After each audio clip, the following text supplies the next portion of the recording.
Dismiss suit का execution कैसे होता है? ठीक है, हाँ हाँ, बताइए ना प्लीज। इसमें बस आपने जो कहा सब कुछ सही है। इसमें बस ये बताना चाहता हूँ जो था 55/34 का था रजिस्ट्री में रिवर रोड से लगा हुआ, उसको निरस्त करने का दावा आपने पेश किया था। दावा डिस्ट्रिक्ट कोर्ट से हाई कोर्ट से निरस्त हो गया। इसके बाद सर इन्हें फिर एक दावा पेश किया जिला न्यायालय सतना में, पार्टीशन का 20/12/23 का। पार्टीशन का मैंने किया था सर। अच्छा, इनने किया था कि ये संयुक्त संपत्ति घोषित कर दी जाए और 15/40 को हम रास्ता घोषित कर दिया जाए। मैंने दावा पेश किया प्रति दावा की साहब इसका विभाजन कर दिया जाए और विभाजन करके जो ये होटल सिद्धांत से इनको आय मिलती है उसका हमको अंतकालीन लाभ दिया जाए। तो कोर्ट ने इसको दोनों का एक एक पार्ट स्वीकार किया। उन्होंने कहा कि ये संयुक्त संपत्ति है और जो पिछली रजिस्ट्री हुई थी उस रजिस्ट्री को मान्य कर दिया निशा के पक्ष में कि उसको वो हिस्सा भी मिलेगा और जो उसका 1/7 हिस्सा होता है वो भी मिलेगा।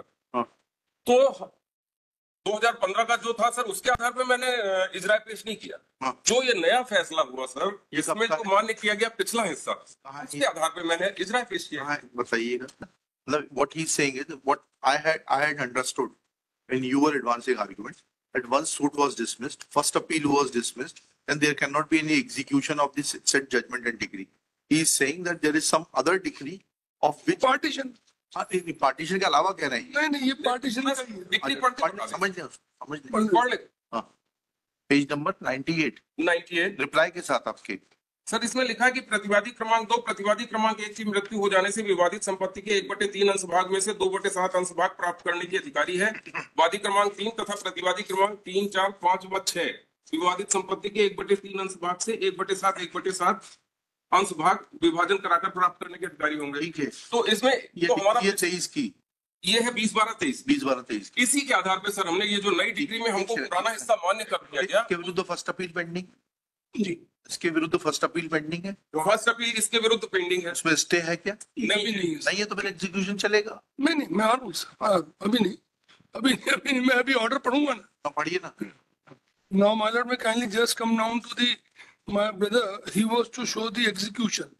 As against showing the execution, he has shown the decree. Execution. I'll just show my lord the execution filed by them. Kindly come down page 112. 112. 112. Along with their reply only. Yes. तो मैं order पढ़ूंगा। 112 पहले देख लेते हैं। हाँ जी। At G पढ़े। जी। They are trying to create confusion. They have done the same thing over there. 36A 5 ये पुराना है। एक मिनट रुक जाइएगा। जी मैडम।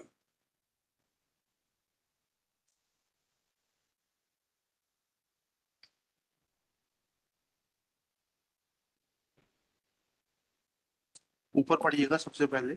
जी मैडम। ऊपर लिखा है वाद संख्या RCA नंबर सो करेक्ट। अब मैं आगे पढ़ता हूँ। जी में आ जाए सीधे। जी में आ जाए।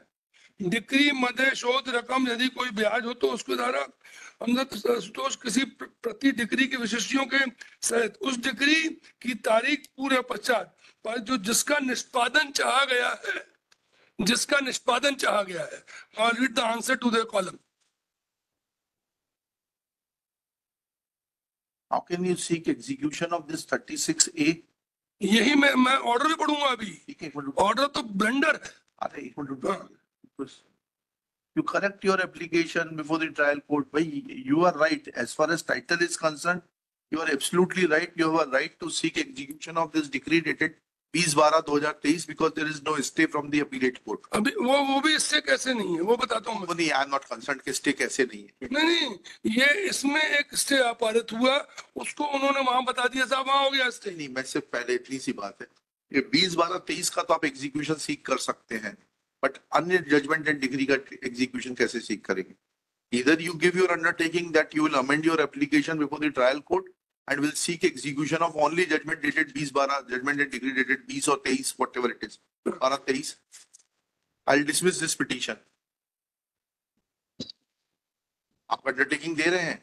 So this order has to go. This order is very important. हाँ ठीक है, order will go, definitely order will go. लिखिएगा 65.3 में लिखिएगा Shri Akash sorry Ashok Lalwani along with Shri Jeevan Lal Mishra.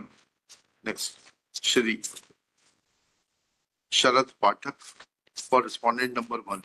आपका शुभ नाम बताइए मैडम। शरद पाठक। अरे आपका नाम तो लिख दिया मैंने सर, तो मैडम का नाम पूछ रहा हूँ। Nisha Richaria. Miss Nisha Richaria present in person. Next pair. In this mysterious petition in being aggrieved of order dated 18/9/24 asked by learned 9th District Judge Satna in execution case number 12 of 24. Full stop. It is submitted that along with the reply, respondent Nisha Richaria has filed copy of judgment and decree dated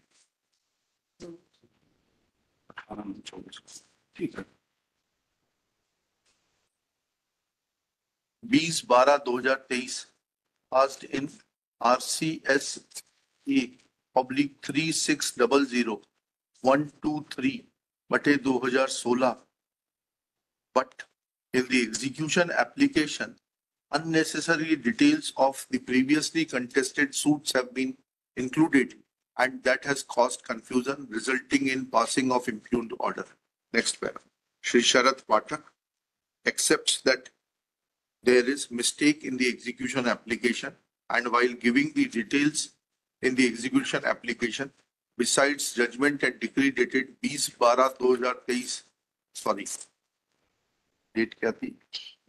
20/12/23, other details have been included, which he undertakes to amend before the trial court before the executing court within 10 days from today.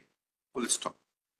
In view of such undertaking, furnished by Shri Sharad Pathak, impugned order annexure P1 is set aside. The executing court is directed to execute the judgment and decree dated 20/12/2023 passed in RCS number itna in its letter and spirit, unless it is stayed by any superior court. In above, my lord, in terms of order 20 rule 18, ये सब हमारा काम नहीं है, sorry, ये सब आप वहां जाके बताइएगा। बता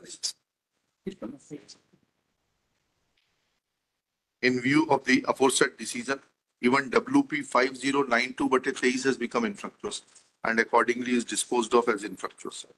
List first appeals before the appropriate court, having roster to hear first appeals. Thank you.